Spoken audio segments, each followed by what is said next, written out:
Carta de Paulo aos Romanos, capítulo 1.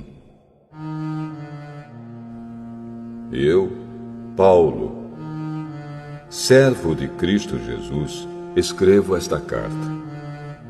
Deus me chamou e me separou para ser seu apóstolo, a fim de que eu anuncie a boa notícia do Evangelho de Deus. Há muito tempo essa boa notícia foi prometida por Deus, por meio dos seus profetas, e escrita nas Escrituras Sagradas. Ela fala a respeito do Filho de Deus, o nosso Senhor Jesus Cristo, o qual, como ser humano, foi descendente do rei Davi. E, quanto à sua santidade divina, a sua ressurreição provou, com grande poder, que ele é o Filho de Deus. Por meio de Cristo, Deus me deu a honra de ser apóstolo no serviço de Cristo, para levar pessoas de todas as nações a crerem em Cristo e a serem obedientes a Ele. Entre essas pessoas estão vocês, que moram em Roma, a quem Deus tem chamado para pertencerem a Jesus Cristo. Por isso, eu escrevo a todos vocês que estão em Roma, todos vocês a quem Deus ama e a quem tem chamado para serem o seu próprio povo. Que a graça e a paz de Deus, o nosso Pai, e do Senhor Jesus Cristo estejam com vocês.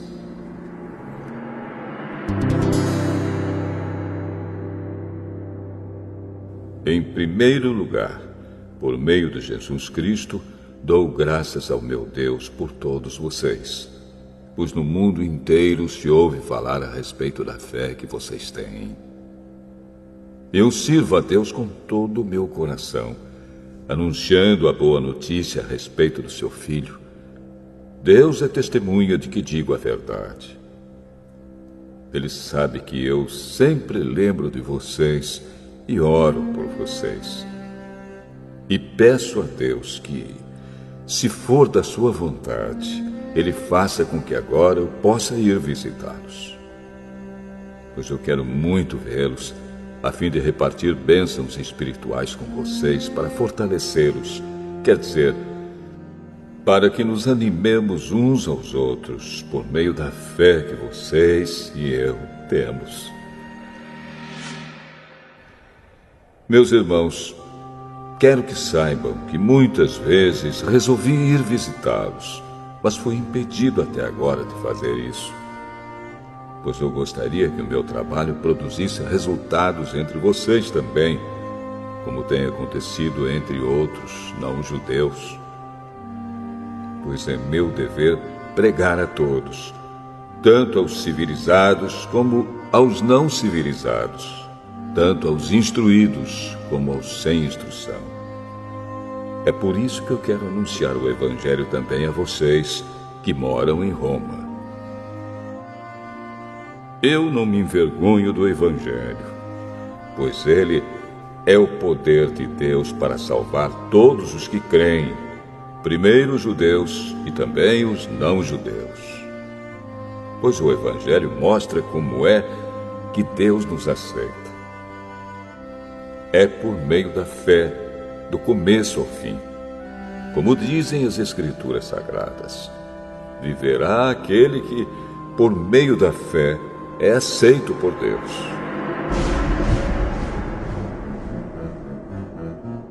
Do céu, Deus revela a sua ira contra todos os pecados e todas as maldades das pessoas que, por meio das suas más ações, não deixam que os outros conheçam a verdade a respeito de Deus.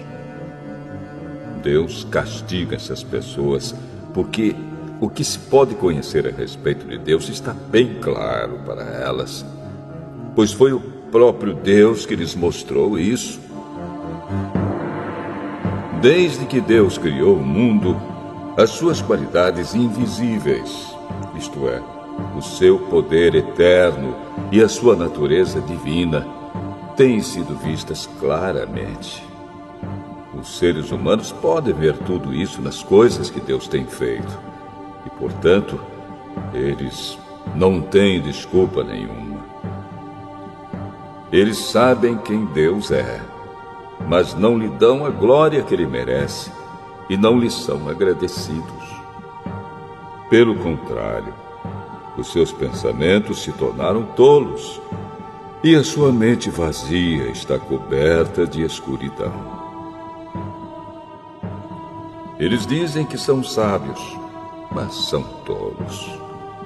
Em vez de adorarem ao Deus imortal, adoram ídolos que se parecem com seres humanos, ou com pássaros, ou com animais de 4 patas, ou com animais que se arrastam pelo chão. Por isso Deus entregou os seres humanos aos desejos do coração deles, para fazerem coisas sujas e para terem relações vergonhosas uns com os outros. Eles trocam a verdade sobre Deus pela mentira e adoram e servem as coisas que Deus criou, em vez de adorarem e servirem o próprio Criador, que deve ser louvado para sempre. Amém. Por causa das coisas que essas pessoas fazem, Deus as entregou a paixões vergonhosas. Pois até as mulheres trocam as relações naturais pelas que são contra a natureza. E também os homens deixam as relações naturais com as mulheres e se queimam de paixão uns pelos outros. Homens têm relações vergonhosas uns com os outros e por isso recebem em si mesmos o castigo que merecem por causa dos seus erros. E, como não querem saber do verdadeiro conhecimento a respeito de Deus, ele entregou os seres humanos aos seus maus pensamentos, de modo que eles fazem o que não devem. Estão cheios de todo tipo de perversidade, maldade, ganância, vícios, ciúmes, crimes de morte, brigas, mentiras e malícia. Caluniam e falam mal uns dos outros. Têm ódio de Deus e são atrevidos, orgulhosos e vaidosos. Inventam maneiras de fazer o mal. Desobedecem aos pais. São imorais. Não cumprem a palavra. Não têm amor por ninguém e não têm pena dos outros. Eles sabem que o mandamento de Deus diz que aqueles que fazem essas coisas merecem a morte. Mas mesmo assim continuam a fazê-las e, pior ainda, aprovam os que fazem as mesmas coisas que eles fazem.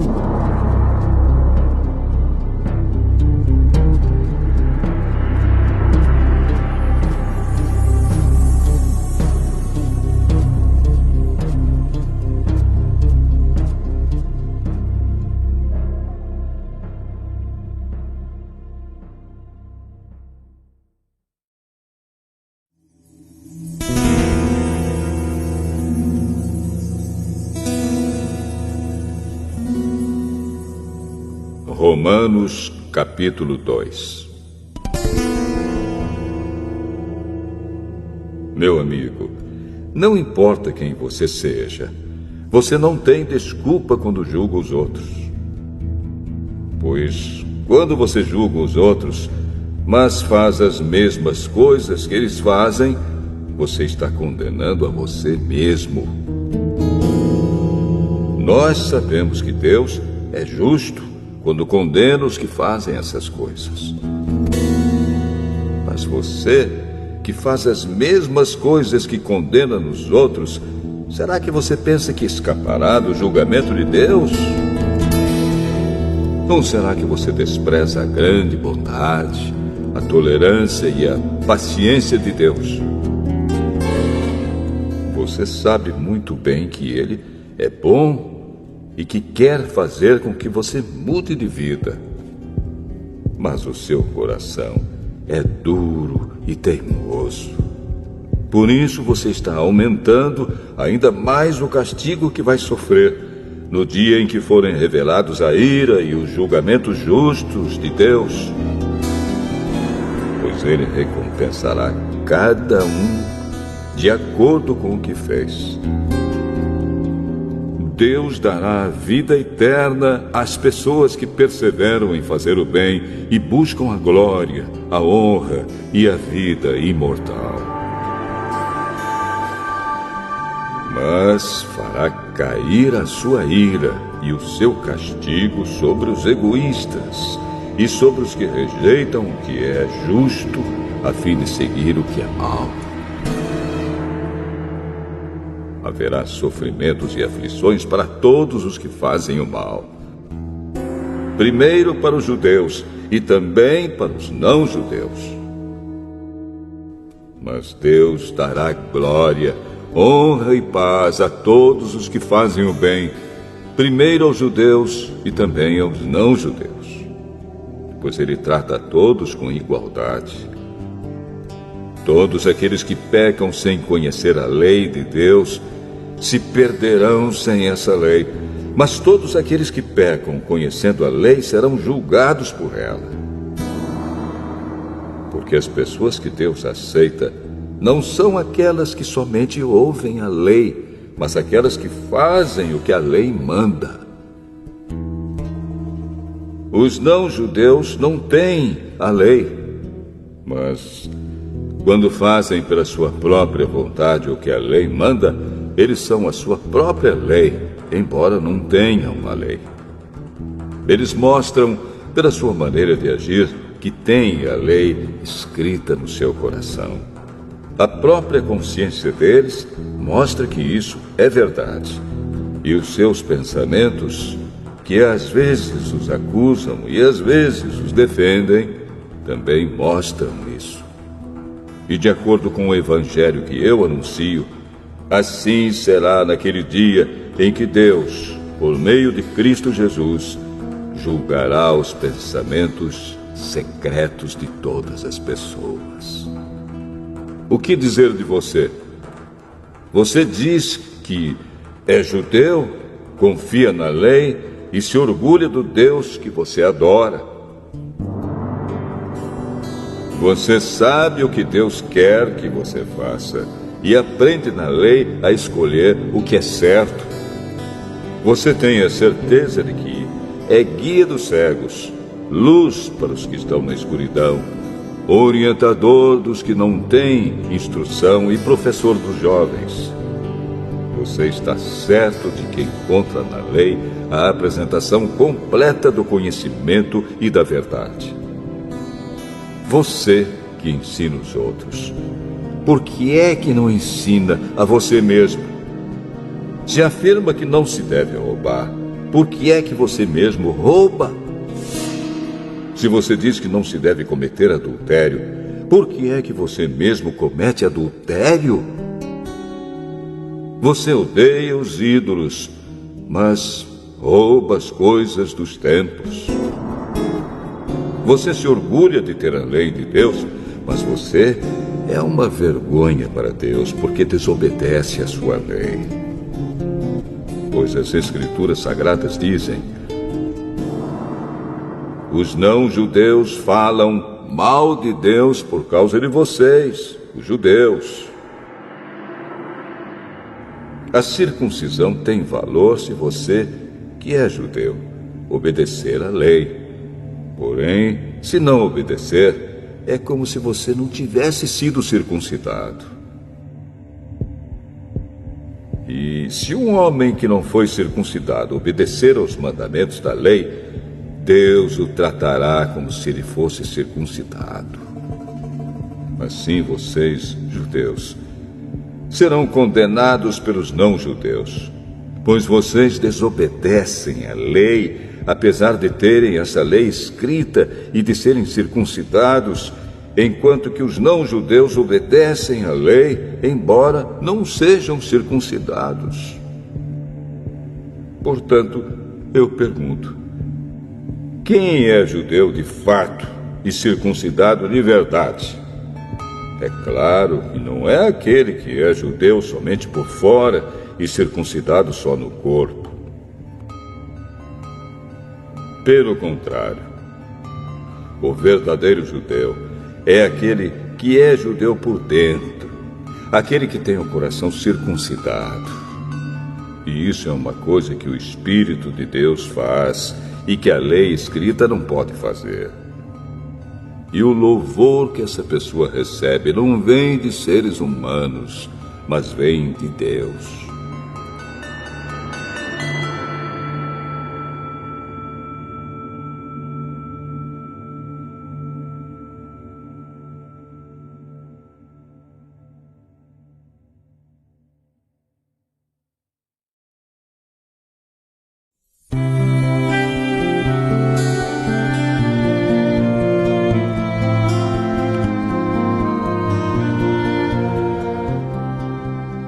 Romanos capítulo 3. Então, qual é a vantagem de ser judeu? Será que ser circuncidado tem algum valor? Tem sim, e de muitas maneiras.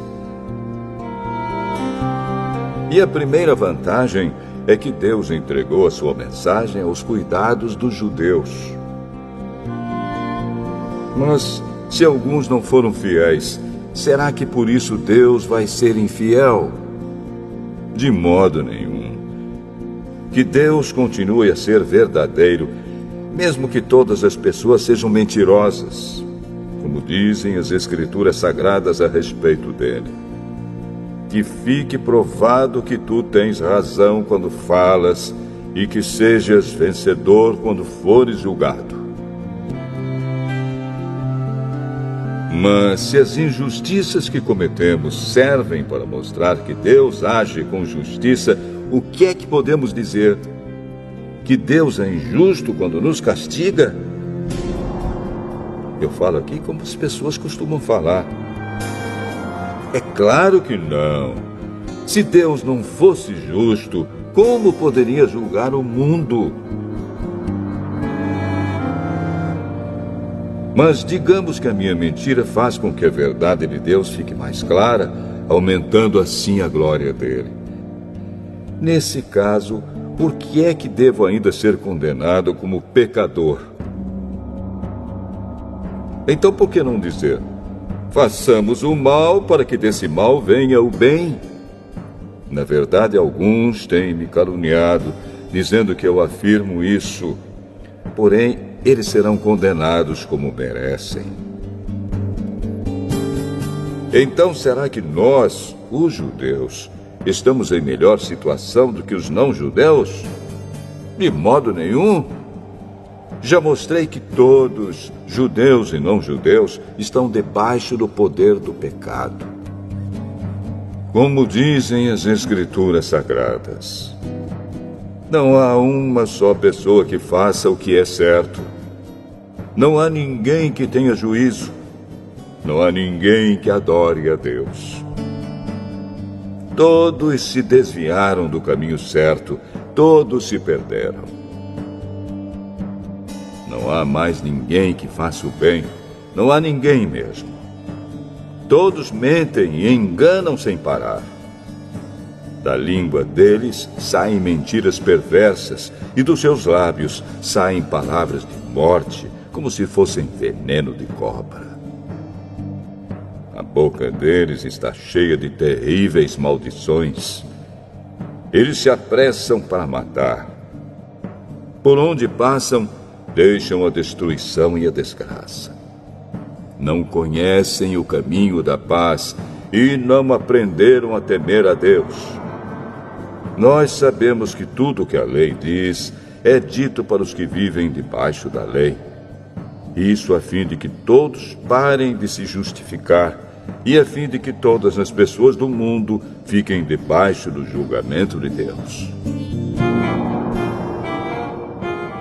Pois ninguém é aceito por Deus por fazer o que a lei manda, porque a lei faz com que as pessoas saibam que são pecadoras. Mas agora, Deus já mostrou que o meio pelo qual ele aceita as pessoas não tem nada a ver com a lei. A lei de Moisés e os profetas dão testemunho do seguinte: Deus aceita as pessoas por meio da fé que elas têm em Jesus Cristo. É assim que ele trata todos os que creem, pois não existe nenhuma diferença entre as pessoas. Todos pecaram e estão afastados da presença gloriosa de Deus. Mas, pela sua graça e sem exigir nada, Deus aceita todos por meio de Cristo Jesus, que os salva.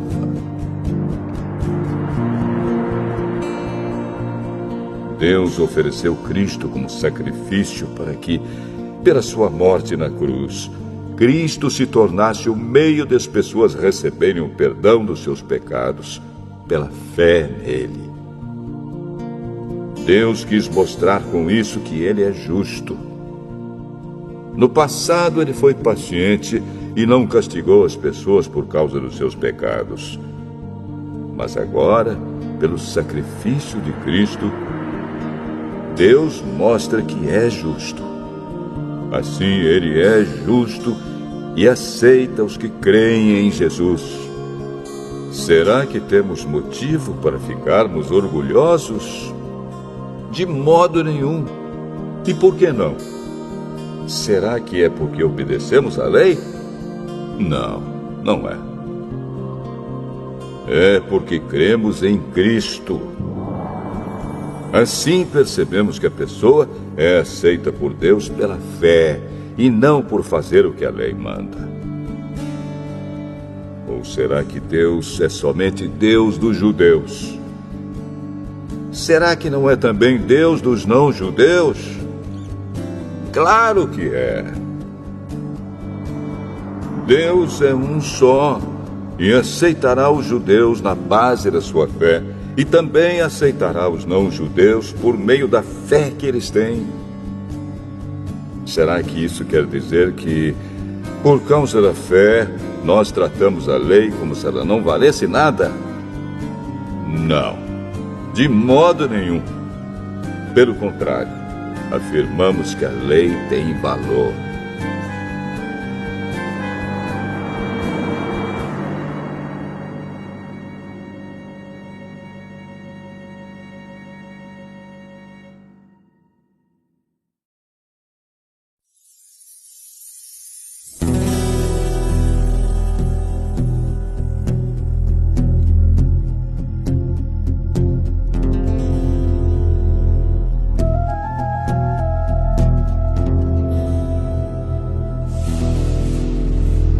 Romanos, capítulo 4.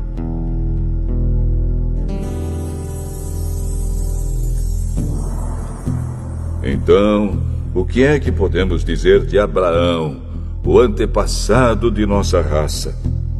O que foi que ele conseguiu?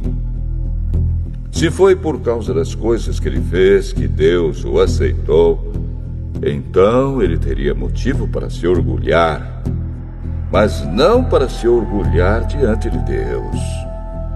Pois o que é que as Escrituras Sagradas dizem?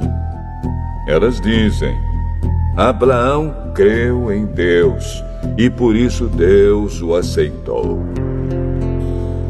O salário que o trabalhador recebe não é um presente, mas é o pagamento a que ele tem direito por causa do trabalho que fez.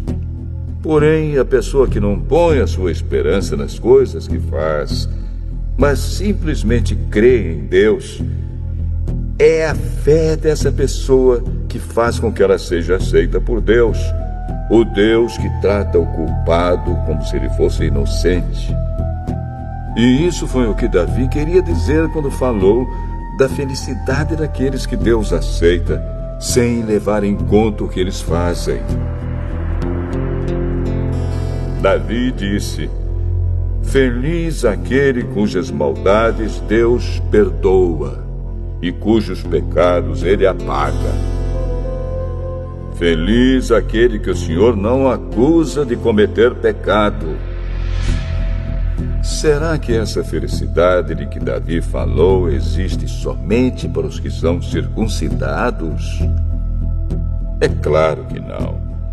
Ela existe também para os que não são circuncidados.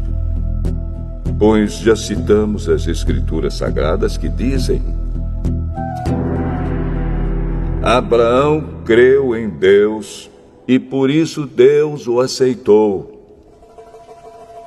Quando foi que isso aconteceu? Foi antes ou depois de Abraão ser circuncidado? Foi antes e não depois. Ele foi circuncidado mais tarde. E a sua circuncisão foi um sinal para provar que Deus aceitou Abraão porque ele tinha fé. E isso aconteceu quando ele ainda não havia sido circuncidado. Assim, Abraão é o pai espiritual de todos os que creem em Deus e são aceitos por ele, mesmo que não sejam circuncidados. Ele é também o pai dos que são circuncidados. Não apenas porque são circuncidados, mas porque vivem a mesma vida de fé que Abraão, o nosso pai, viveu antes de ter sido circuncidado.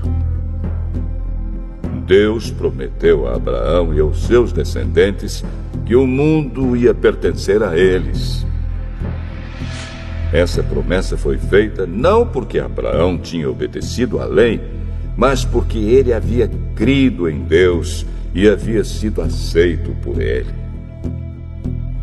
Pois, se aqueles que obedecem à lei vão receber o que Deus prometeu, então a fé é inútil e a promessa de Deus não tem valor. Pois a lei traz o castigo de Deus. Mas, onde não existe lei, também não existe desobediência à lei. Portanto, a promessa de Deus depende da fé, a fim de que a promessa seja garantida como presente de Deus a todos os descendentes de Abraão. Ela não é somente para os que obedecem à lei, mas também para os que creem em Deus, como Abraão creu, pois ele é o pai espiritual de todos nós. Como dizem as Escrituras Sagradas: Eu fiz de você o pai de muitas nações.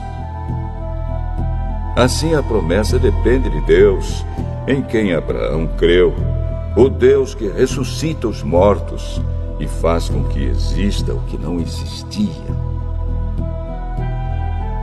Abraão teve fé e esperança, mesmo quando não havia motivo para ter esperança, e por isso ele se tornou o pai de muitas nações. Como dizem as Escrituras, os seus descendentes serão muitos. Abraão tinha quase 100 anos. Mas, mesmo quando ele pensou a respeito do seu corpo, que já estava como morto, ou quando lembrou que Sara não podia ter filhos, a sua fé não enfraqueceu.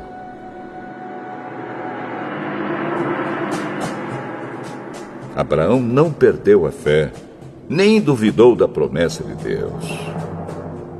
A sua fé o encheu de poder, e ele louvou a Deus porque tinha toda a certeza de que Deus podia fazer o que havia prometido. Por isso, Abraão, por meio da fé, foi aceito por Deus. As palavras "foi aceito" não falam somente dele.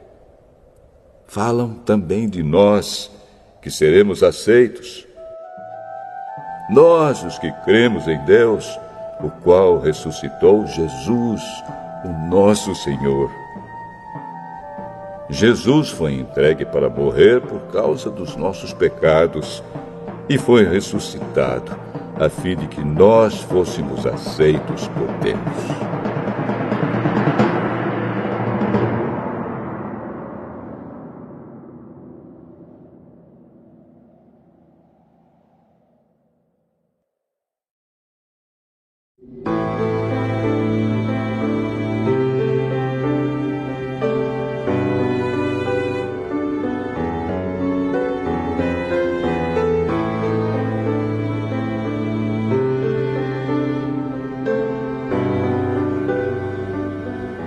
Romanos, capítulo 5.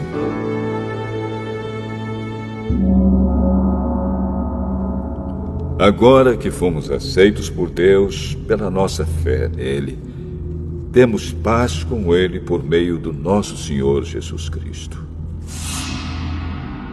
Foi Cristo quem nos deu, por meio da nossa fé, esta vida na graça de Deus. E agora continuamos firmes nessa graça e nos alegramos na esperança de participar da glória de Deus. E também nos alegramos nos sofrimentos, pois sabemos que os sofrimentos produzem a paciência. A paciência traz a aprovação de Deus e essa aprovação cria a esperança. Essa esperança não nos deixa decepcionados, pois Deus derramou seu amor no nosso coração por meio do Espírito Santo que Ele nos deu. De fato, quando não tínhamos força espiritual, Cristo morreu pelos maus no tempo escolhido por Deus. Dificilmente alguém aceitaria morrer por uma pessoa que obedece às leis. Pode ser que alguém tenha coragem para morrer por uma pessoa boa. Mas Deus nos mostrou o quanto nos ama. Cristo morreu por nós quando ainda vivíamos no pecado. E agora que fomos aceitos por Deus por meio da morte de Cristo na cruz, é mais certo ainda que ficaremos livres por meio dele do castigo de Deus. Nós éramos inimigos de Deus, mas ele nos tornou seus amigos por meio da morte do seu filho. E agora que somos amigos de Deus, é mais certo ainda que seremos salvos pela vida de Cristo. E não somente isso, mas também nós nos alegramos por causa daquilo que Deus fez por meio do nosso Senhor Jesus Cristo, que agora nos tornou amigos de Deus. O pecado entrou no mundo por meio de um só homem, e o seu pecado trouxe consigo a morte. Como resultado, a morte se espalhou por toda a raça humana, porque todos pecaram. Antes da lei ser dada, já existia o pecado no mundo. Porém, quando não existe lei, Deus não leva em conta o pecado. Mas, desde o tempo de Adão até Moisés, a morte dominou todos os seres humanos, mesmo os que não pecaram como Adão, quando ele desobedeceu à ordem de Deus. Adão era a figura daquele que havia de vir. Mas existe uma diferença entre o pecado de Adão e o presente que Deus nos dá. De fato, muitos morreram por causa do pecado de um só homem, mas a graça de Deus é muito maior. E Ele dá a salvação gratuitamente a muitos, por meio da graça de um só homem, que é Jesus Cristo. E existe uma diferença entre aquilo que Deus dá e o pecado de um só homem. Porque, no caso do pecado, a condenação veio por causa de um só pecado. Porém, no caso da salvação, Deus perdoa os que têm cometido muitos pecados, embora não mereçam esse perdão. É verdade que, por causa de um só homem e por meio do seu pecado, a morte começou a dominar a raça humana. Mas o resultado do que foi feito por um só homem, Jesus Cristo, é muito maior. E todos aqueles que Deus aceita e que recebem como presente a sua imensa graça, reinarão na nova vida por meio de Cristo. Portanto, assim como um só pecado condenou todos os seres humanos, Assim também um só ato de salvação liberta todos e lhes dá a vida.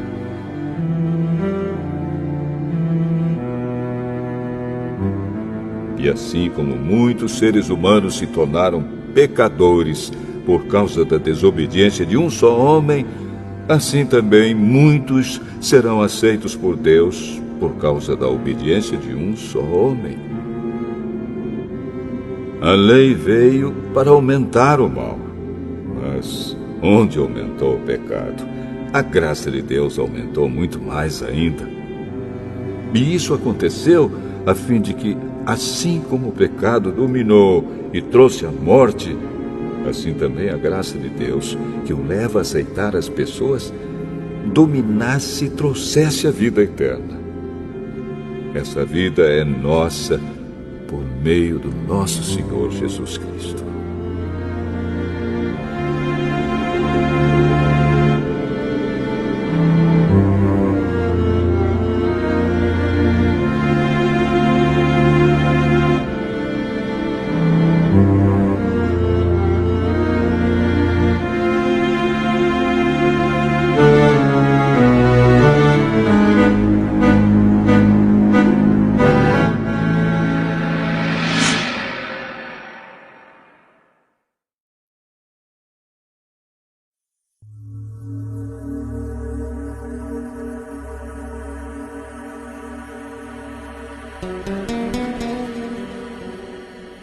Romanos capítulo 6.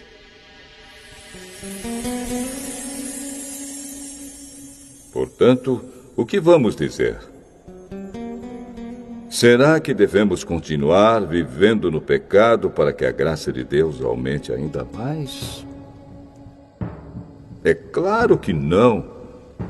Nós já morremos para o pecado. Então, como podemos continuar vivendo nele? Com certeza vocês sabem que, quando fomos batizados para ficarmos unidos com Cristo Jesus, fomos batizados para ficarmos unidos também com a sua morte. Assim, quando fomos batizados, fomos sepultados com ele por termos morrido junto com ele. E isso para que, assim como Cristo foi ressuscitado pelo poder glorioso do Pai, assim também nós vivamos uma vida nova. Pois, se fomos unidos com ele por uma morte igual à dele, assim também seremos unidos com ele por uma ressurreição igual à dele. Pois sabemos que a nossa velha natureza pecadora já foi morta com Cristo na cruz, a fim de que o nosso eu pecador fosse morto, e assim não sejamos mais escravos do pecado. Pois quem morre fica livre do poder do pecado. Se já morremos com Cristo, cremos que também viveremos com Ele. Sabemos que Cristo foi ressuscitado e nunca mais morrerá, pois a morte não tem mais poder sobre ele. A sua morte foi uma morte para o pecado, e valeu de uma vez por todas. E a vida que ele vive agora é uma vida para Deus. Assim também vocês devem se considerar mortos para o pecado, mas, por estarem unidos com Cristo Jesus, devem se considerar vivos para Deus. Portanto, não deixem que o pecado domine o corpo mortal de vocês e faça com que vocês obedeçam aos desejos pecaminosos da natureza humana. E também não entreguem nenhuma parte do corpo de vocês ao pecado, para que ele a use a fim de fazer o que é mal. Pelo contrário, como pessoas que foram trazidas da morte para a vida, entreguem-se completamente a Deus, para que ele use vocês a fim de fazerem o que é direito.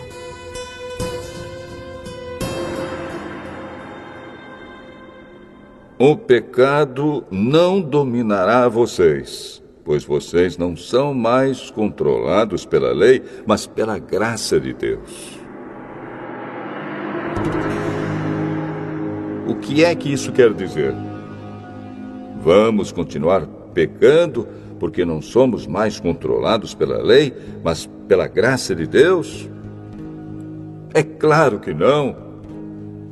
Pois vocês sabem muito bem que, quando se entregam a alguma pessoa para serem escravos dela, são de fato escravos dessa pessoa a quem vocês obedecem. Assim sendo, vocês podem obedecer ao pecado que produz a morte, ou podem obedecer a Deus e ser aceitos por Ele. Mas damos graças a Deus porque vocês, que antes eram escravos do pecado, agora já obedecem de todo o coração às verdades que estão nos ensinamentos que receberam. Vocês foram libertados do pecado e se tornaram escravos de Deus para fazer o que é direito.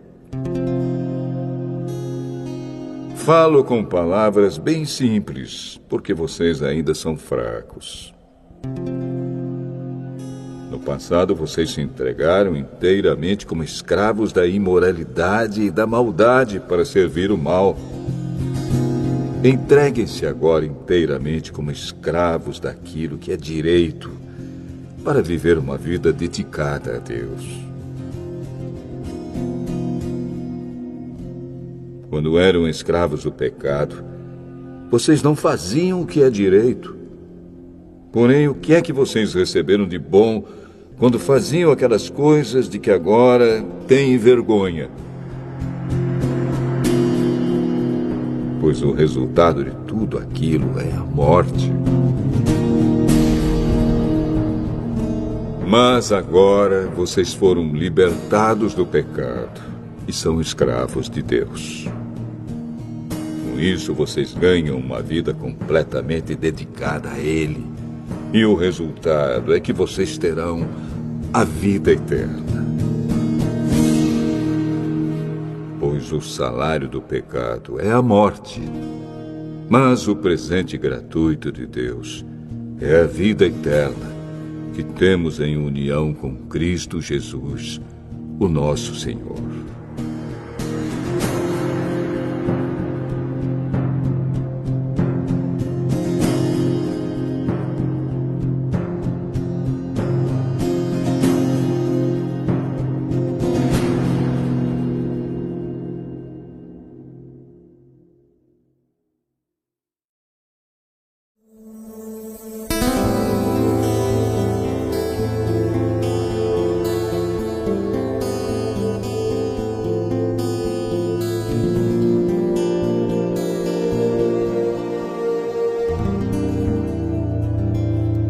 Romanos, capítulo 7.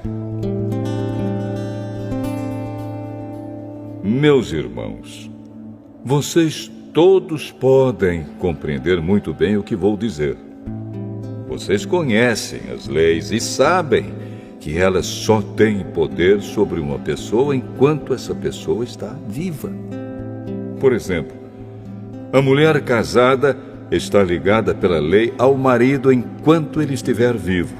Mas, se ele morrer, ela estará livre da lei que a liga ao marido. De modo que, se ela viver com outro homem enquanto o marido estiver vivo, ela será chamada de adúltera. Mas, se o marido morrer, ela estará legalmente livre e não cometerá adultério se casar com outro homem. O mesmo acontece com vocês, meus irmãos. Do ponto de vista da lei, vocês também já morreram, pois são parte do corpo de Cristo. E agora pertencem a Ele, que foi ressuscitado para que nós possamos viver uma vida útil no serviço de Deus. Pois, quando vivíamos de acordo com a nossa natureza humana, os maus desejos despertados pela lei agiam em todo o nosso ser e nos levavam para a morte. Porém, agora estamos livres da lei porque já morremos para aquilo que nos mantinha prisioneiros. Por isso somos livres para servir a Deus, não da maneira antiga, obedecendo à lei escrita, mas da maneira nova, obedecendo ao Espírito de Deus. O que vamos dizer então? Que a própria lei é pecado? É claro que não. Mas foi a lei que me fez saber o que é pecado. Pois eu não saberia o que é a cobiça se a lei não tivesse dito: não cobice. Porém, o pecado se aproveitou dessa lei para despertar em mim todo tipo de cobiça. Porque, se não existe a lei, o pecado é uma coisa morta. Pois houve um tempo em que eu não conhecia a lei e estava vivo. Mas, quando fiquei conhecendo o mandamento, o pecado começou a viver. E eu morri. E o próprio mandamento que me devia trazer a vida me trouxe a morte.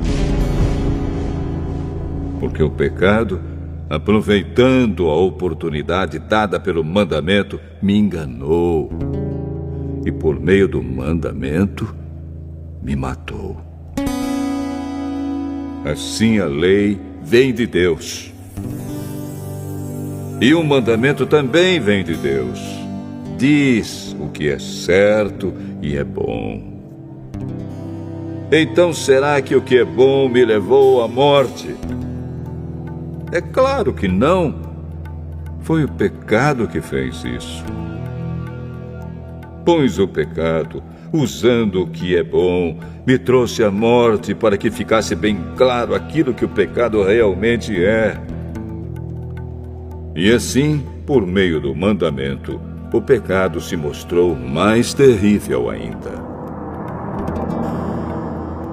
Sabemos que a lei é divina, mas eu sou humano e fraco, e fui vendido ao pecado para ser seu escravo. Eu não entendo o que faço, pois não faço o que gostaria de fazer. Pelo contrário, faço justamente aquilo que odeio. Se faço o que não quero, isso prova que reconheço que a lei diz o que é certo. E isso mostra que, de fato, já não sou eu quem faz isso, mas o pecado que vive em mim é que faz. Pois eu sei que aquilo que é bom não vive em mim, isto é, na minha natureza humana, porque, mesmo tendo dentro de mim a vontade de fazer o bem, eu não consigo fazê-lo. Pois não faço o bem que quero, mas justamente o mal que não quero fazer é que eu faço.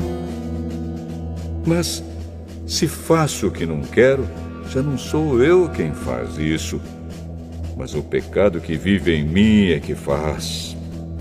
Assim eu sei que o que acontece comigo é isto. Quando quero fazer o que é bom, só consigo fazer o que é mal. Dentro de mim, eu sei que gosto da lei de Deus. Mas vejo uma lei diferente agindo naquilo que faço. Uma lei que luta contra aquela que a minha mente aprova. Ela me torna prisioneiro da lei do pecado que age no meu corpo. Como sou infeliz! Quem me livrará deste corpo que me leva para a morte? Que Deus seja louvado, pois Ele fará isso por meio do nosso Senhor Jesus Cristo. Portanto, esta é a minha situação. No meu pensamento, eu sirvo a lei de Deus, mas na prática, sirvo a lei do pecado.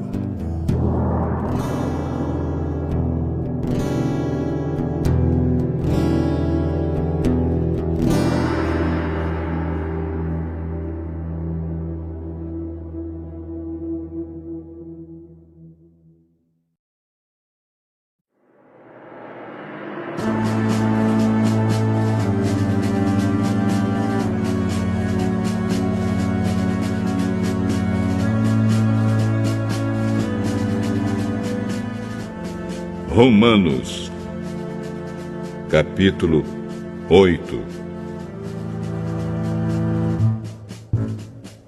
Agora, já não existe nenhuma condenação para as pessoas que estão unidas com Cristo Jesus.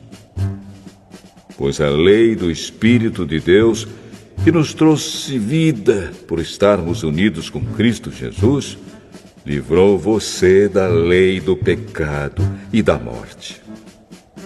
Deus fez o que a lei não pôde fazer, porque a natureza humana era fraca. Deus condenou o pecado na natureza humana, enviando o seu próprio Filho, que veio na forma da nossa natureza pecaminosa, a fim de acabar com o pecado. Deus fez isso para que as ordens justas da lei pudessem ser completamente cumpridas por nós, que vivemos de acordo com o Espírito de Deus e não de acordo com a natureza humana. Porque as pessoas que vivem de acordo com a natureza humana têm a sua mente controlada por essa mesma natureza. Mas as que vivem de acordo com o Espírito de Deus têm a sua mente controlada pelo Espírito. As pessoas que têm a mente controlada pela natureza humana acabarão morrendo espiritualmente. Mas as que têm a mente controlada pelo Espírito de Deus terão a vida eterna e a paz. Por isso, as pessoas que têm a mente controlada pela natureza humana se tornam inimigas de Deus, pois não obedecem à lei de Deus e, de fato, não podem obedecer a ela. As pessoas que vivem de acordo com a sua natureza humana não podem agradar a Deus. Vocês, porém, não vivem como manda a natureza humana, mas como o Espírito de Deus quer, se é que o Espírito de Deus vive realmente em vocês. Quem não tem o Espírito de Cristo não pertence a Ele. Mas, se Cristo vive em vocês, então, embora o corpo de vocês vá morrer por causa do pecado, o Espírito de Deus é vida para vocês, porque vocês foram aceitos por Deus.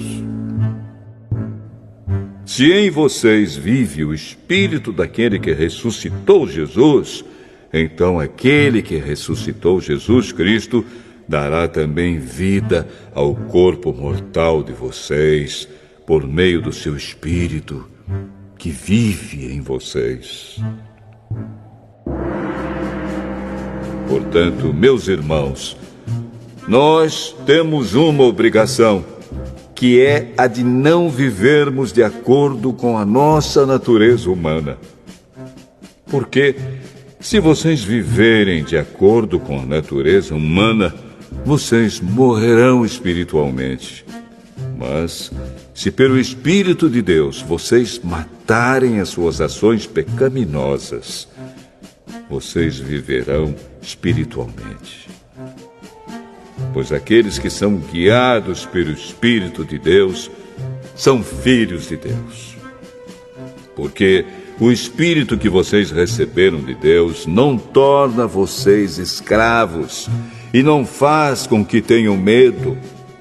Pelo contrário, o Espírito torna vocês filhos de Deus. E pelo poder do Espírito dizemos com fervor a Deus: Pai, meu Pai. O Espírito de Deus se une com o nosso espírito para afirmar que somos filhos de Deus.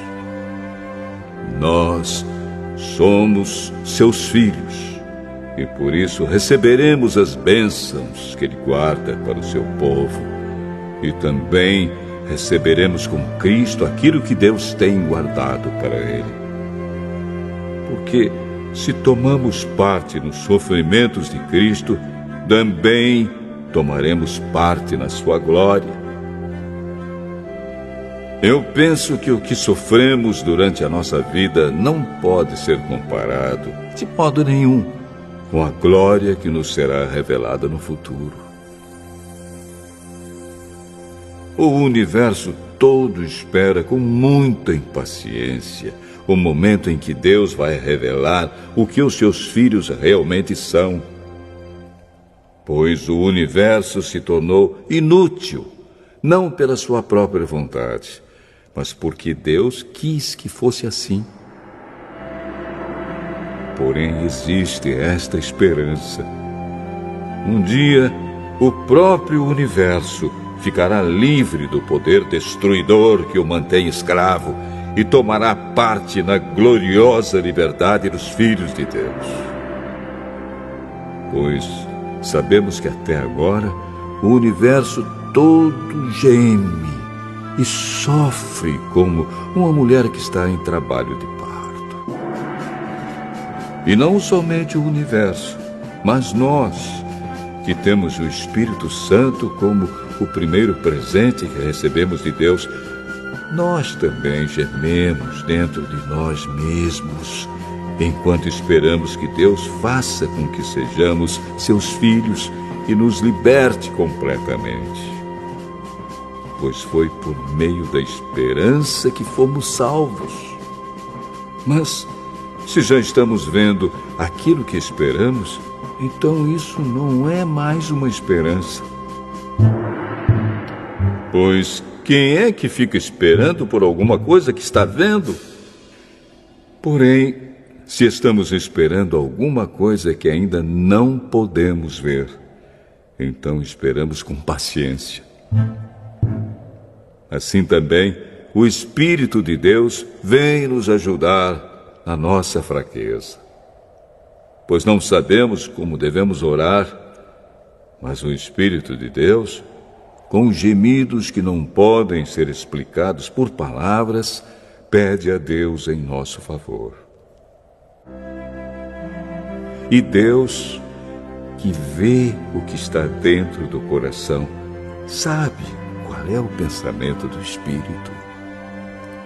Porque o Espírito pede em favor do povo de Deus e pede de acordo com a vontade de Deus. Pois sabemos que todas as coisas trabalham juntas para o bem daqueles que amam a Deus, daqueles a quem Ele chamou de acordo com o seu plano. Porque aqueles que já tinham sido escolhidos por Deus, Ele também separou a fim de se tornarem parecidos com seu Filho. Ele fez isso para que o Filho fosse o primeiro entre muitos irmãos. Assim Deus chamou os que havia separado. Não somente os chamou, mas também os aceitou. E não somente os aceitou, mas também repartiu a sua glória com eles. Diante de tudo isso, o que mais podemos dizer? Se Deus está do nosso lado, quem poderá nos vencer? Ninguém. Porque Ele nem mesmo deixou de entregar o próprio Filho, mas o ofereceu por todos nós. Se Ele nos deu o seu Filho, será que não nos dará também todas as coisas? Quem acusará aqueles que Deus escolheu? Ninguém! Porque o próprio Deus declara que eles não são culpados. Será que alguém poderá condená-los? Ninguém! Pois foi Cristo Jesus quem morreu, ou melhor, quem foi ressuscitado e está à direita de Deus. E Ele pede a Deus em favor de nós. Então, quem pode nos separar do amor de Cristo? Serão os sofrimentos, as dificuldades, a perseguição, a fome, a pobreza, o perigo ou a morte? Como dizem as Escrituras Sagradas, por causa de ti estamos em perigo de morte o dia inteiro. Somos tratados como ovelhas que vão para o matadouro. Em todas essas situações, temos a vitória completa por meio daquele que nos amou.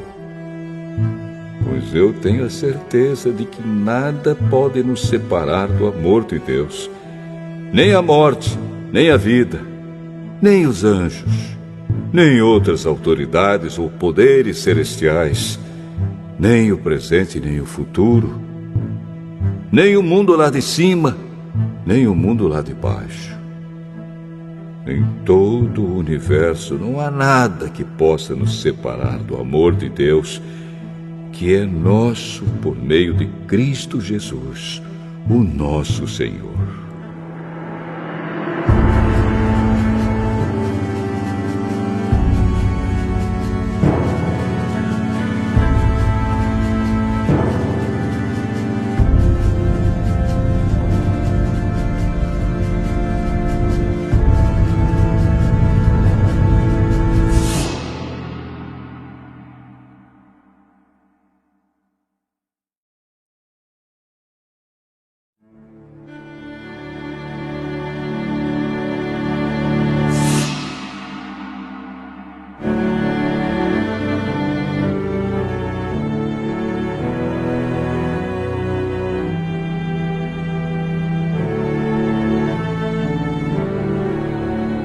Romanos, capítulo 9. O que eu digo é verdade. Sou de Cristo e não minto. Pois a minha consciência, que é controlada pelo Espírito Santo, também me afirma que não estou mentindo. Sinto uma grande tristeza e uma dor sem fim no coração por causa do meu povo, que é a minha raça e meu sangue. Para o bem desse povo, eu mesmo poderia desejar receber a maldição de Deus e ficar separado de Cristo. Eles são um povo escolhido por Deus. Ele os tornou seus filhos e repartiu a sua glória com eles. Deus fez suas alianças com eles e lhes deu a lei, a verdadeira maneira de adorar e as promessas. Eles são descendentes dos patriarcas, e como ser humano, Cristo pertence à raça deles. Que Cristo, que é o Deus que governa todos, seja louvado para sempre. Amém. Eu não estou dizendo que a promessa de Deus tenha falhado. De fato, nem todos os israelitas fazem parte do povo de Deus. Nem todos os descendentes de Abraão são filhos de Deus. Pois Deus disse a Abraão: por meio de Isaque é que você terá os descendentes que eu lhe prometi. Isso quer dizer que os que são considerados como os verdadeiros descendentes de Abraão são aqueles que nasceram como resultado da promessa de Deus, e não os que nasceram de modo natural. Pois, quando fez a promessa, Deus disse a Abraão o seguinte: no tempo certo eu voltarei, e Sara, sua mulher, terá um filho. E mais ainda, os 2 filhos de Rebeca tinham o mesmo pai, o nosso antepassado Isaque. Mas, para que a escolha de um deles fosse completamente de acordo com o plano de Deus, o próprio Deus disse a Rebeca: o mais velho será dominado pelo mais moço. Disse isso antes de eles nascerem e antes de fazerem qualquer coisa, boa ou má. Assim ficou confirmado que é de acordo com o seu plano que Deus escolhe aqueles que Ele quer chamar, sem levar em conta o que eles tenham feito. Como dizem as Escrituras Sagradas: eu escolhi Jacó, mas rejeitei Esaú. O que vamos dizer então? Que Deus é injusto? De modo nenhum. Pois Ele disse a Moisés: terei misericórdia de quem eu quiser, terei pena de quem eu desejar. Portanto, tudo isso depende não só do que as pessoas querem ou fazem, mas somente da misericórdia de Deus. Porque, como está escrito nas Escrituras Sagradas, Deus disse a Faraó: foi para isto mesmo que eu pus você como rei, para mostrar o meu poder e fazer com que o meu nome seja conhecido no mundo inteiro. Portanto, Deus tem misericórdia de quem Ele quer e endurece o coração de quem Ele quer. Algum de vocês vai me dizer: se é assim, como é que Deus pode encontrar culpa nas pessoas? Quem pode ir contra a vontade de Deus? Mas quem é você, meu amigo, para discutir com Deus? Será que um pote de barro pode perguntar a quem o fez: por que você me fez assim?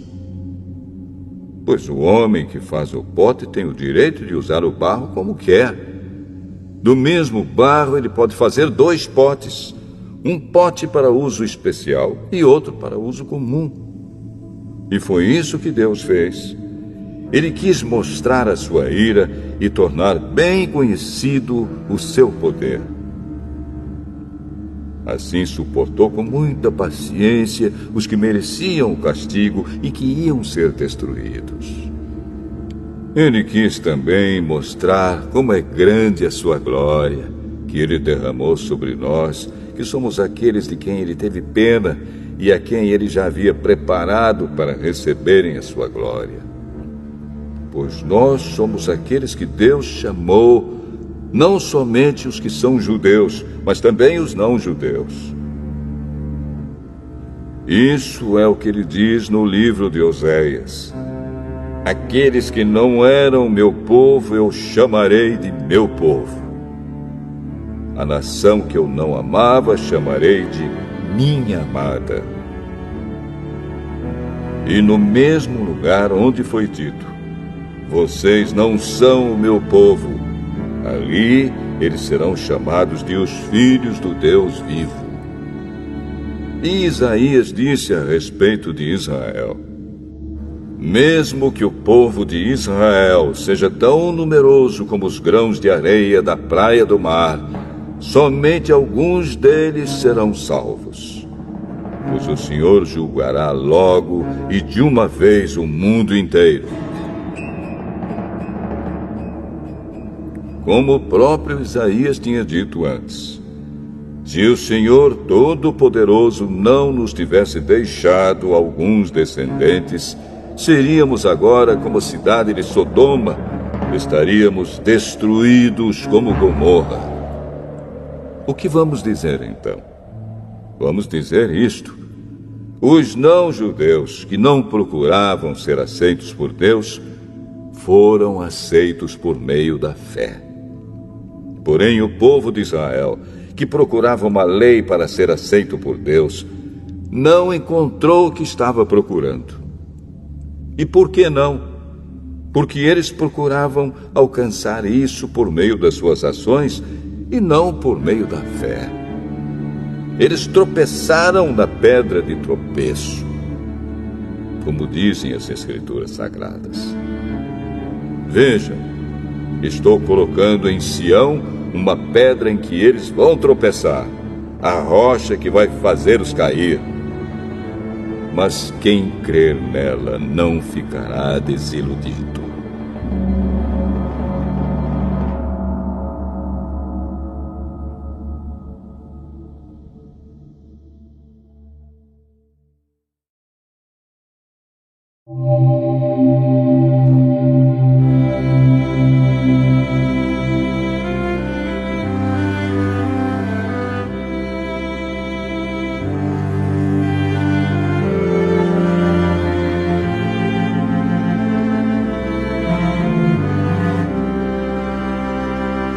Romanos, capítulo 10. Meus irmãos, desejo de todo o coração que o meu próprio povo seja salvo. E peço a Deus em favor deles, porque eu sou testemunha de que eles são muito dedicados a Deus. Mas a dedicação deles não está baseada no verdadeiro conhecimento, pois eles não conhecem a maneira como Deus aceita as pessoas e assim têm procurado conseguir isso da sua própria maneira. Eles rejeitaram o modo de Deus aceitar as pessoas, porque com Cristo a lei chegou ao fim, e assim os que creem é que são aceitos por Deus. Pois o que Moisés escreveu a respeito de as pessoas serem aceitas por Deus pela obediência à lei foi isto: viverá aquele que fizer o que a lei manda. Porém, quanto a ser aceito por Deus por meio da fé, Moisés diz o seguinte: não fique pensando assim: quem vai subir até o céu? Isto é, para trazer Cristo do céu. Nem pergunte: quem descerá ao mundo lá de baixo? Isto é, para fazer com que Cristo suba do mundo dos mortos. O que Moisés diz é isto: a mensagem de Deus está perto de você, nos seus lábios e no seu coração. Isto é, a mensagem de fé que anunciamos. Se você disser com a sua boca: Jesus é Senhor, e no seu coração crer que Deus ressuscitou Jesus, você será salvo, porque nós cremos com o coração e somos aceitos por Deus. Falamos com a boca e assim somos salvos. Porque as Escrituras Sagradas dizem: quem crer nele não ficará desiludido. Isso vale para todos, pois não existe nenhuma diferença entre judeus e não-judeus. Deus é o mesmo Senhor de todos e abençoa generosamente todos os que pedem a sua ajuda. Como dizem as Escrituras Sagradas, todos os que pedirem a ajuda do Senhor serão salvos. Mas como é que as pessoas irão pedir se não crerem nele? E como poderão crer se não ouvirem a mensagem? E como poderão ouvir se a mensagem não for anunciada? E como é que a mensagem será anunciada se não forem enviados mensageiros? As Escrituras Sagradas dizem: como é bonito ver os mensageiros trazendo boas notícias. Mas nem todos aceitam a boa notícia do Evangelho. Foi Isaías quem disse: Senhor, quem creu na nossa mensagem? Portanto, a fé vem por ouvir a mensagem. E a mensagem vem por meio da pregação a respeito de Cristo. Mas eu pergunto: será que eles não ouviram a mensagem? É claro que ouviram. Como dizem as Escrituras, a voz deles se espalhou pelo mundo inteiro. As suas palavras alcançaram a terra toda. Eu pergunto ainda: será que o povo de Israel não soube disso? Moisés foi o primeiro a dar uma resposta. Ele disse: eu farei com que vocês fiquem com ciúmes de um povo que não é uma nação. Farei com que fiquem com raiva de uma nação de gente sem juízo. E Isaías foi mais corajoso ao anunciar o que Deus disse: eu fui achado por aqueles que não me procuravam e apareci aos que não perguntavam por mim. Mas a respeito de Israel, Deus disse: o dia inteiro eu abri os braços, pronto para receber um povo desobediente e rebelde.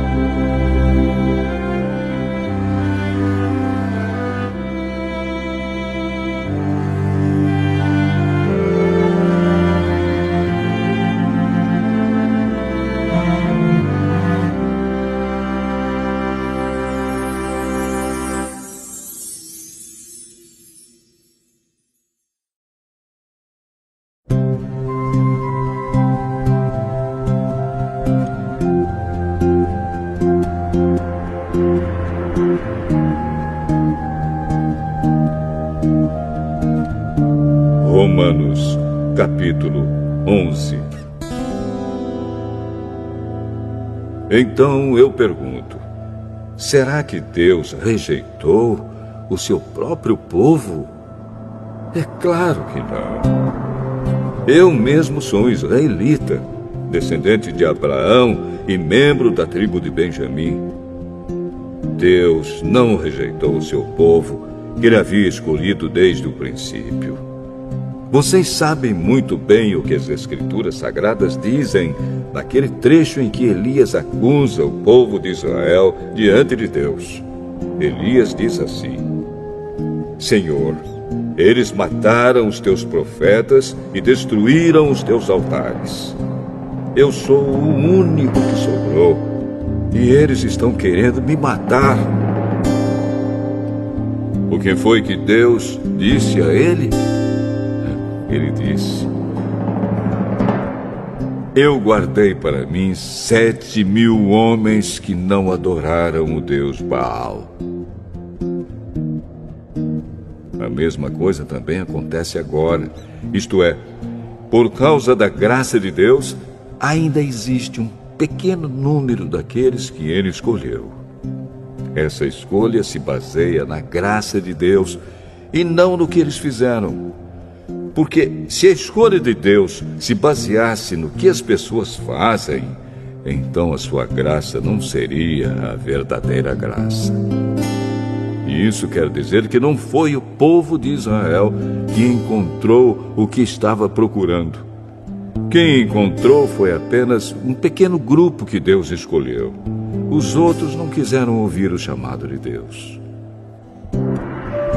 Como dizem as Escrituras Sagradas, Deus endureceu o coração e a mente deles, deu-lhes olhos que não podem ver e ouvidos que não podem ouvir até o dia de hoje.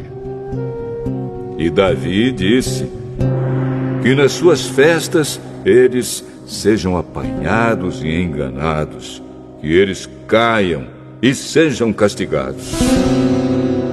Oh Deus, faze com que eles fiquem cegos e que fiquem sempre curvados debaixo do peso das suas dificuldades. Agora eu pergunto, quando os judeus tropeçaram, será que eles caíram para nunca mais se levantarem? É claro que não.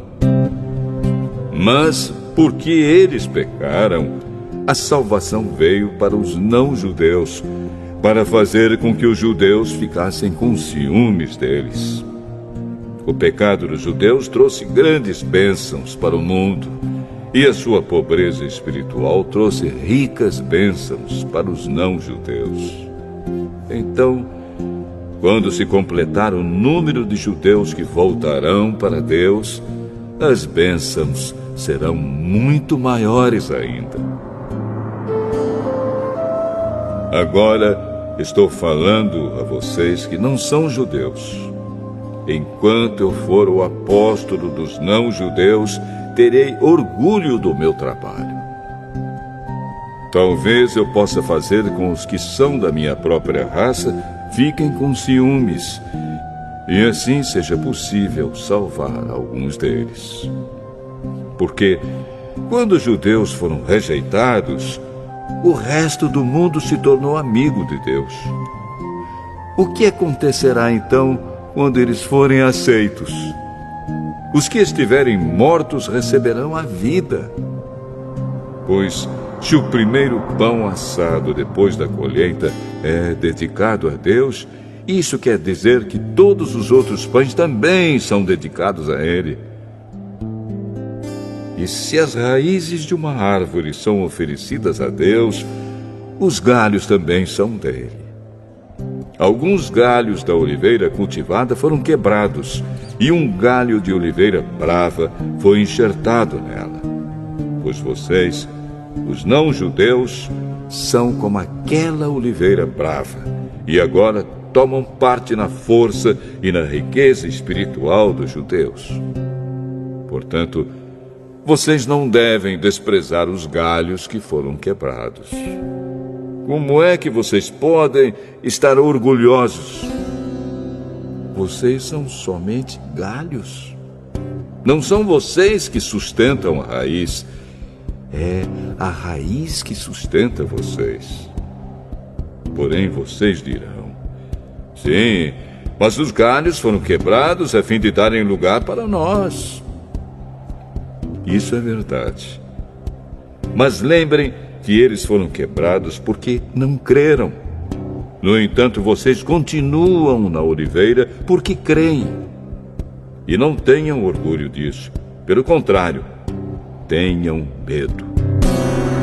Se Deus não deixou de castigar os judeus, que são como galhos naturais, vocês acham que Ele vai deixar de castigar vocês? Vejam como Deus é bom e também é duro. Ele é duro para os que caíram e bom para vocês, se continuarem sempre confiando na bondade dele. Senão, vocês também serão cortados. E se os judeus abandonarem a sua descrença, serão enxertados na oliveira cultivada, pois Deus pode enxertá-los de novo. Vocês, os não-judeus, são como aquele galho de oliveira brava que foi cortado e enxertado contra a natureza na oliveira cultivada. Os judeus são como essa oliveira cultivada. Portanto, para Deus será muito mais fácil enxertar de novo na própria árvore deles esses galhos quebrados. Meus irmãos, quero que vocês conheçam uma verdade secreta para que não pensem que são muito sábios. A verdade é esta: a teimosia do povo de Israel não durará para sempre, mas somente até que o número completo de não-judeus venha para Deus. É assim que todo o povo de Israel será salvo. Como dizem as Escrituras Sagradas, o Redentor virá de Sião e tirará toda a maldade dos descendentes de Jacó. Eu, o Senhor, farei esta aliança com eles quando tirar os seus pecados. Os judeus rejeitaram o Evangelho e por isso são inimigos de Deus, para o bem de vocês, os não-judeus. Mas, pela escolha de Deus, eles são amigos dele, por causa dos patriarcas. Porque Deus não muda de ideia a respeito de quem ele escolhe e abençoa. Mas, no passado, vocês que não são judeus, desobedeceram a Deus. Porém, agora, vocês receberam a misericórdia de Deus por causa da desobediência dos judeus. Assim, por causa da misericórdia que vocês receberam, os judeus agora desobedecem a Deus, para que eles também possam receber agora a misericórdia dele. Pois Deus fez com que todos se tornassem prisioneiros da desobediência, a fim de mostrar misericórdia a todos. Como são grandes as riquezas de Deus! Como são profundos o seu conhecimento e a sua sabedoria! Quem pode explicar as suas decisões? Quem pode entender os seus planos? Como dizem as Escrituras Sagradas, quem pode conhecer a mente do Senhor? Quem é capaz de lhe dar conselhos? Quem já deu alguma coisa a Deus para receber dele algum pagamento? Pois todas as coisas foram criadas por ele, e tudo existe por meio dele e para ele. Glória a Deus para sempre. Amém.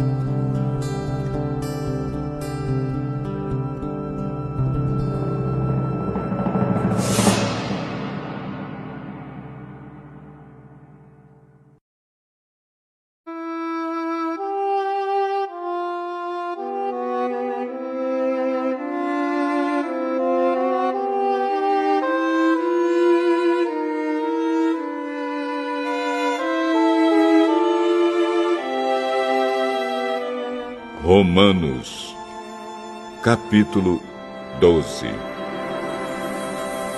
Portanto, meus irmãos, por causa da grande misericórdia divina, peço que vocês se ofereçam completamente a Deus como um sacrifício vivo, dedicado ao seu serviço e agradável a Ele. Esta é a verdadeira adoração que vocês devem oferecer a Deus.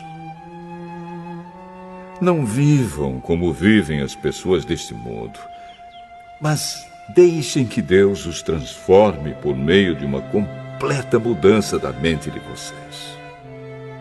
Assim vocês conhecerão a vontade de Deus, isto é, aquilo que é bom, perfeito e agradável a Ele.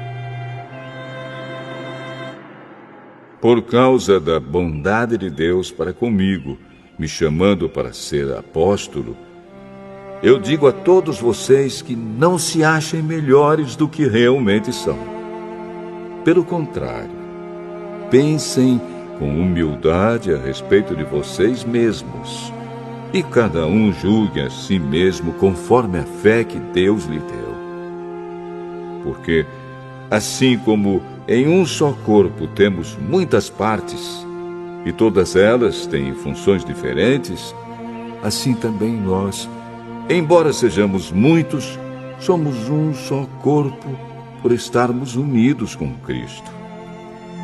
E todos estamos unidos uns com os outros como partes diferentes de um só corpo.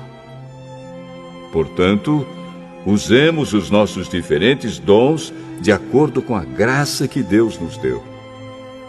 Se o dom que recebemos é o de anunciar a mensagem de Deus, façamos isso de acordo com a fé que temos. Se é o dom de servir, então devemos servir. Se é o de ensinar, então ensinemos. Se é o dom de animar os outros, então animemos. Quem reparte com os outros o que tem, que faça isso com generosidade. Quem tem autoridade, que use a sua autoridade com todo cuidado. Quem ajuda os outros, que ajude com alegria. Que o amor de vocês não seja fingido. Odeiem o mal e sigam o que é bom. Amem uns aos outros com o amor de irmãos em Cristo e se esforcem para tratar uns aos outros com respeito. Trabalhem com entusiasmo e não sejam preguiçosos. Sirvam o Senhor com o coração cheio de fervor. Que a esperança que vocês têm os mantenha alegres. Aguentem com paciência os sofrimentos e orem sempre. Repartam com os irmãos necessitados o que vocês têm e recebam os estrangeiros nas suas casas. Peçam que Deus abençoe os que perseguem vocês. Sim, peçam que Ele abençoe e não que amaldiçoe. Alegrem-se com os que se alegram e chorem com os que choram. Tenham por todos o mesmo cuidado. Não sejam orgulhosos, mas aceitem serviços humildes. Que nenhum de vocês fique pensando que é sábio. Não paguem a ninguém o mal com o mal. Procurem agir de tal maneira que vocês recebam a aprovação dos outros. No que depender de vocês, façam todo o possível para viver em paz com todas as pessoas. Meus queridos irmãos, nunca se vinguem de ninguém. Pelo contrário, deixem que seja Deus quem dê o castigo, pois as Escrituras Sagradas dizem: eu me vingarei, eu acertarei contas com eles, diz o Senhor. Mas façam como dizem as Escrituras. Se o seu inimigo estiver com fome, dê comida a ele. Se estiver com sede, dê água. Porque assim você o fará queimar de remorso e vergonha. Não deixem que o mal vença vocês, mas vençam o mal com o bem.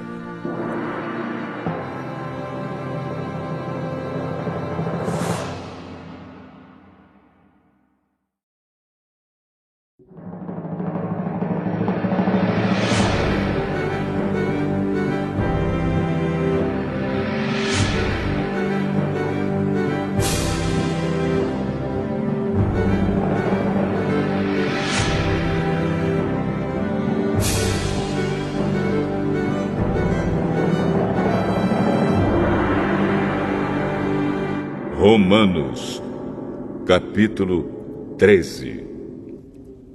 Obedeçam às autoridades todos vocês, pois nenhuma autoridade existe sem a permissão de Deus, e as que existem foram colocadas nos seus lugares por Ele. Assim, quem se revolta contra as autoridades está se revoltando contra o que Deus ordenou, e os que agem desse modo serão condenados. Somente os que fazem o mal devem ter medo dos governantes, e não os que fazem o bem. Se você não quiser ter medo das autoridades, então faça o que é bom, e elas o elogiarão, porque as autoridades estão a serviço de Deus para o bem de você. Mas se você faz o mal, então tenha medo. Pois as autoridades, de fato, têm poder para castigar. Elas estão a serviço de Deus e trazem o castigo dele sobre os que fazem o mal. É por isso que você deve obedecer às autoridades. Não somente por causa do castigo de Deus, mas também porque a sua consciência manda que você faça isso. É por isso também que vocês pagam impostos, pois quando as autoridades cumprem os seus deveres, elas estão a serviço de Deus. Portanto, paguem ao governo o que é devido. Paguem todos os seus impostos e respeitem e honrem todas as autoridades. Não fiquem devendo nada a ninguém. A única dívida que vocês devem ter é a de amar uns aos outros. Quem ama os outros está obedecendo à lei. Os seguintes mandamentos: não cometa adultério, não mate, não roube, não cobice. Esses e ainda outros mais são resumidos num mandamento só. Ame os outros como você ama a você mesmo. Quem ama os outros não faz mal a eles. Portanto, amar é obedecer a toda a lei.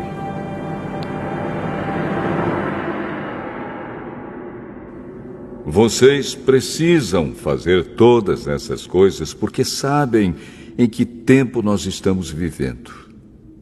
Chegou a hora de vocês acordarem, pois o momento de sermos salvos está mais perto agora do que quando começamos a crer. A noite está terminando e o dia vem chegando. Por isso, paremos de fazer o que pertence à escuridão e peguemos as armas espirituais para lutar na luz. Vivamos decentemente, como pessoas que vivem na luz do dia. Nada de farras ou bebedeiras, nem imoralidade ou indecência, nem brigas ou ciúmes. Mas tenham as qualidades que o Senhor Jesus Cristo tem e não procurem satisfazer os maus desejos da natureza humana de vocês.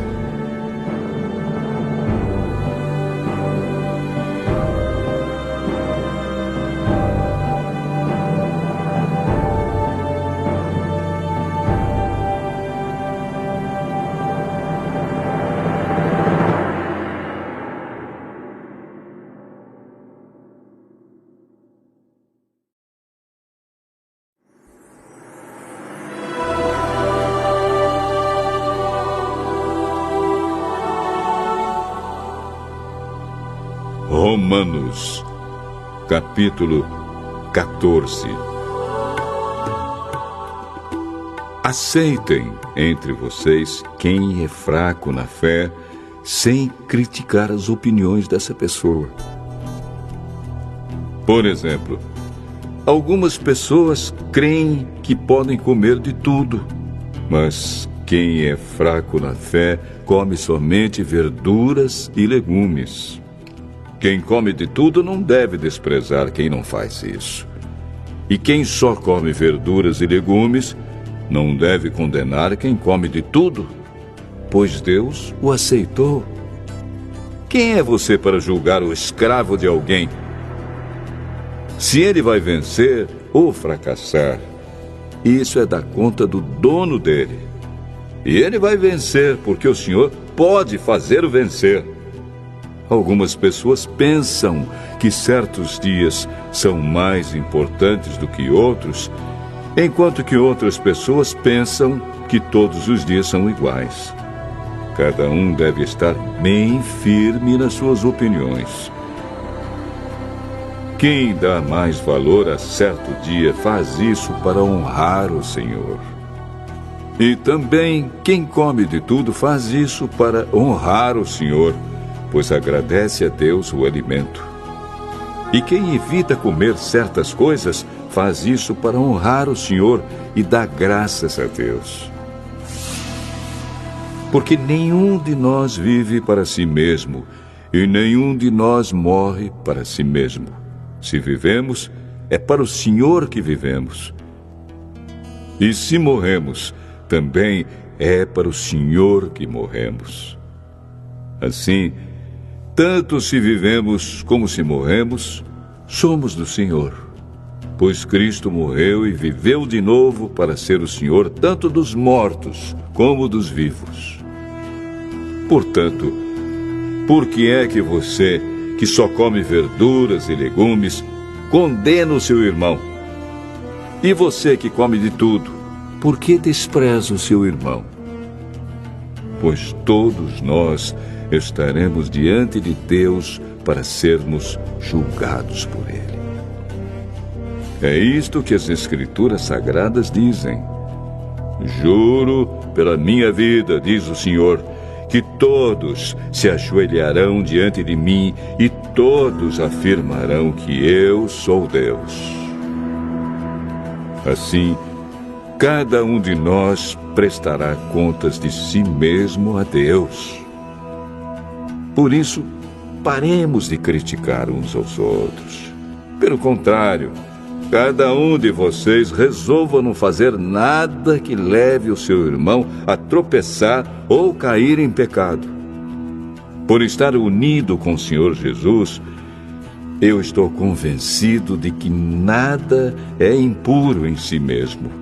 Mas, se alguém pensa que alguma coisa é impura, então ela fica impura para ele. Se você faz com que um irmão fique triste por causa do que você come, então você não está agindo com amor. Não deixe que a pessoa por quem Cristo morreu se perca por causa da comida que você come. Não deem motivo para os outros falarem mal daquilo que vocês acham bom, pois o reino de Deus não é uma questão de comida ou de bebida, mas de viver corretamente, em paz e com a alegria que o Espírito Santo dá. E quem serve a Cristo dessa maneira, agrada a Deus e é aprovado por todos. Por isso, procuremos sempre as coisas que trazem a paz e que nos ajudam a fortalecer uns aos outros na fé. Por uma questão de comida, não destrua o que Deus fez. Todos os alimentos podem ser comidos, mas é errado comer alguma coisa quando isso faz com que outra pessoa caia em pecado. O que está certo é não comer carne, não beber vinho, nem fazer qualquer outra coisa que leve um irmão a cair em pecado. Mas guarde entre você mesmo e Deus o que você crê a respeito desse assunto. Feliz a pessoa que não é condenada pela consciência quando faz o que acha que deve fazer. Mas quem tem dúvidas a respeito do que come é condenado por Deus quando come, pois aquilo que ele faz não se baseia na fé. E o que não se baseia na fé é pecado.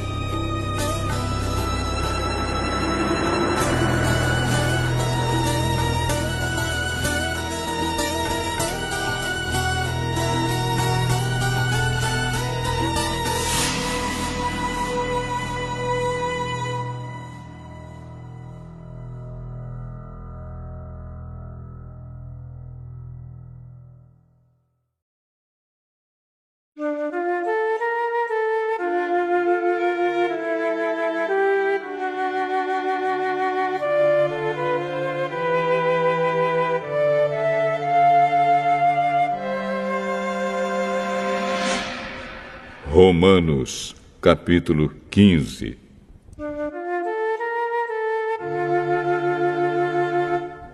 Nós que somos fortes na fé, devemos ajudar os fracos a carregarem as suas cargas e não devemos agradar a nós mesmos.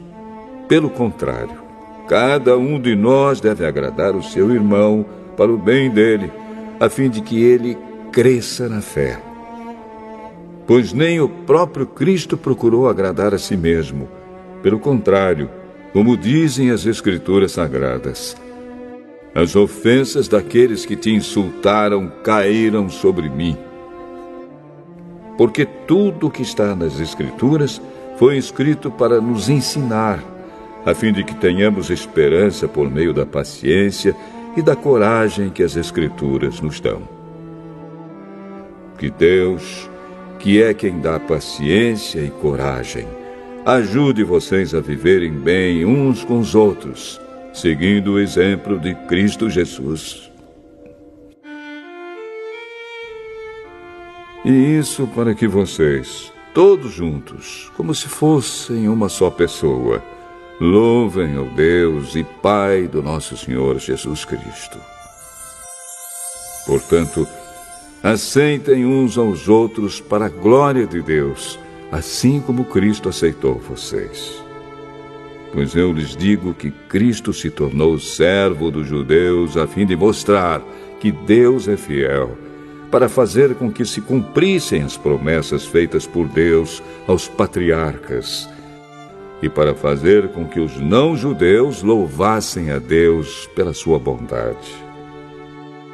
Como dizem as Escrituras Sagradas, por isso eu te louvarei entre os que não são judeus e cantarei louvores a ti.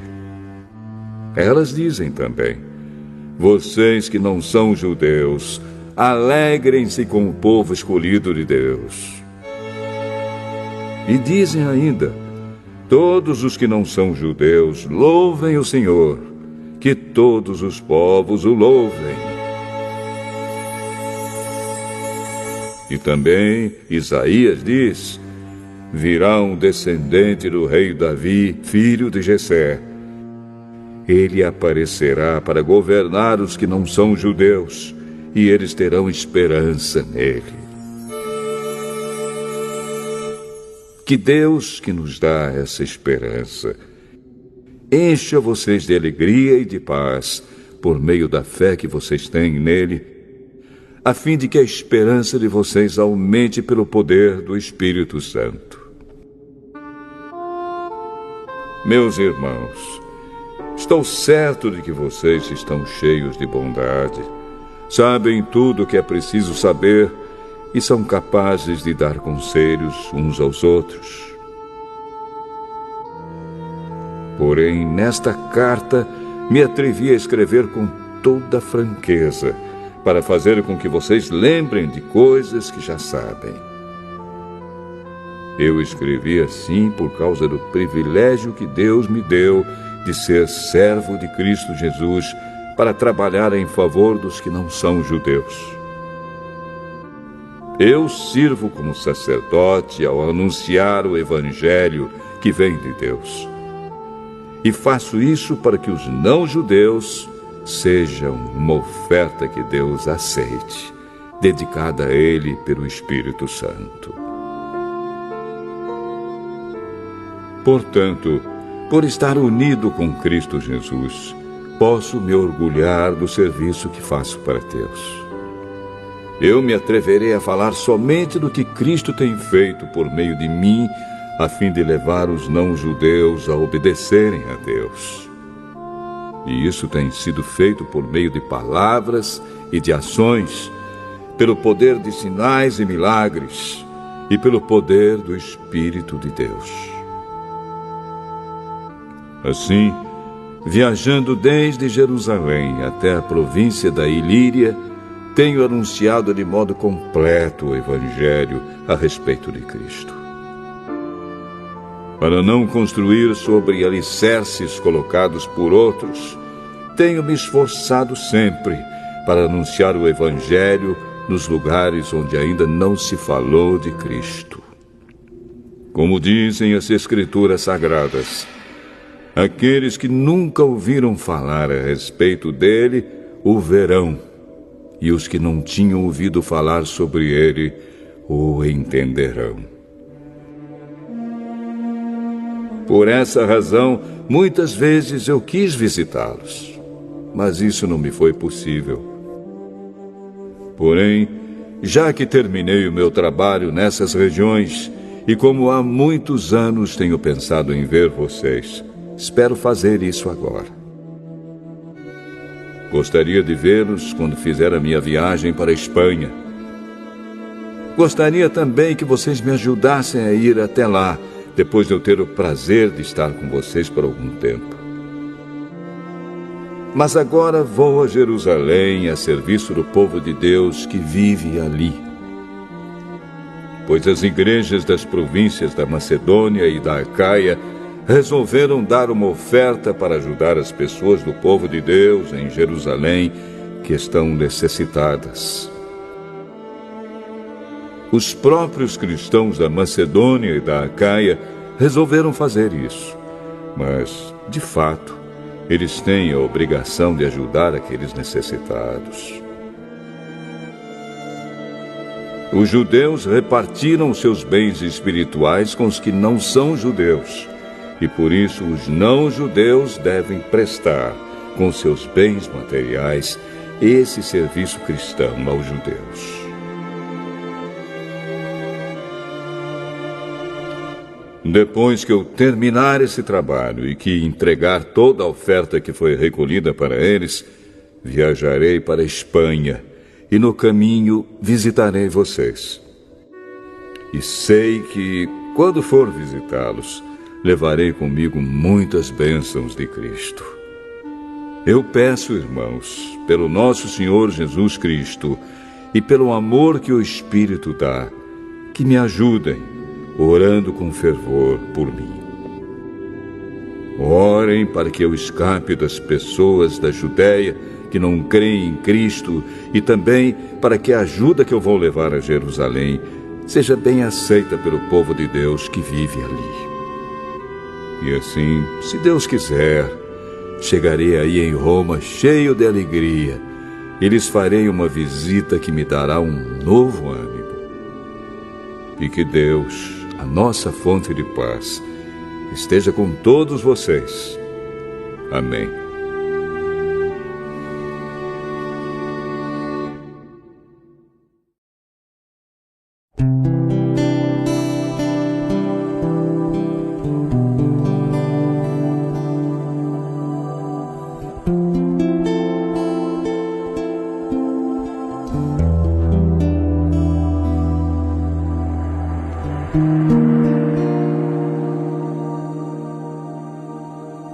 Romanos capítulo 16.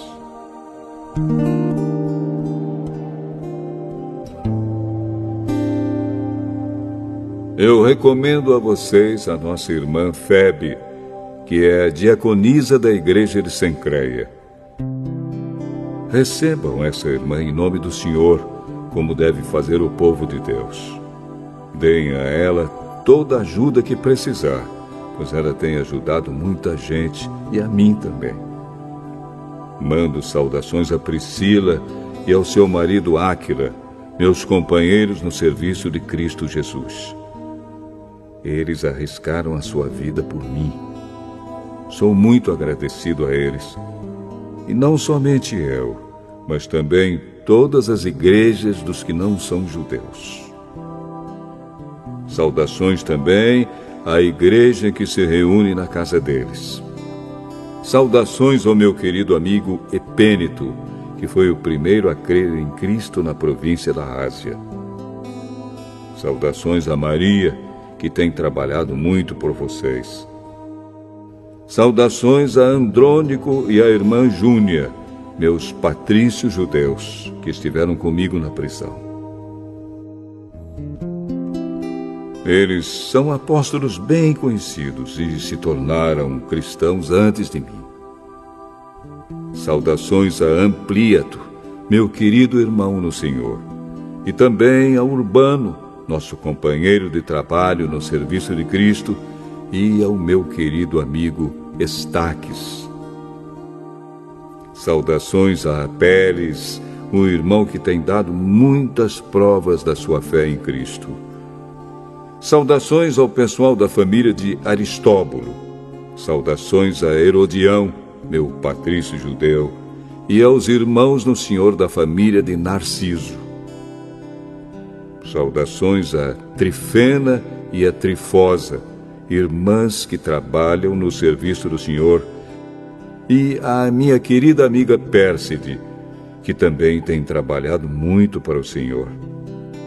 Mando saudações a Rufo, trabalhador que tem se destacado no serviço do Senhor, e à mãe dele, que sempre me tratou como filho. Saudações aos irmãos Asíncrito, Flegonte, Hermes, Pátrobas, Hermas e a todos os irmãos que estão com eles. Saudações a Filólogo e a Júlia, a Nereu e a sua irmã, ao irmão Olimpas e a todas as pessoas do povo de Deus que estão com eles. Cumprimentem uns aos outros com um beijo de irmão. Todas as igrejas de Cristo mandam saudações a vocês. Meus irmãos, peço que tomem cuidado com as pessoas que provocam divisões, que atrapalham os outros na fé e que vão contra o ensinamento que vocês receberam. Afastem-se dessas pessoas, porque os que fazem essas coisas não estão servindo a Cristo, o nosso Senhor, mas a si mesmos. Por meio de conversa macia e com bajulação, eles enganam o coração das pessoas simples. Todos sabem como vocês têm sido fiéis ao Evangelho e por isso eu me alegro por causa de vocês. Quero que sejam sábios a respeito do que é bom e não tenham nada a ver com o que é mal. E Deus, a nossa fonte de paz, logo esmagará Satanás debaixo dos pés de vocês. Que a graça do nosso Senhor Jesus esteja com vocês. Timóteo, meu companheiro de trabalho, manda saudações a vocês. Lúcio, Jasão e Sosípatro, meus patrícios judeus, também mandam saudações. Eu, Tércio, que escrevi esta carta que Paulo ditou para mim, mando saudações a vocês. O meu hospedeiro Gaio, em casa de quem a igreja daqui se reúne, manda saudações a vocês. Erasto, o tesoureiro da cidade, e o nosso irmão Quarto também mandam saudações. Que a graça do nosso Senhor Jesus Cristo esteja com todos vocês. Amém. Louvemos a Deus, pois Ele pode conservar vocês firmes na fé, de acordo com o Evangelho que eu anuncio, isto é, a mensagem a respeito de Jesus Cristo. E de acordo também com a verdade secreta que nunca foi revelada no passado. Porém, essa verdade foi revelada agora por meio daquilo que os profetas escreveram. E por ordem do Deus eterno, ela se tornou conhecida em todas as nações, para que todos creiam e obedeçam. Ao Deus único e sábio seja dada glória para sempre, por meio de Jesus Cristo.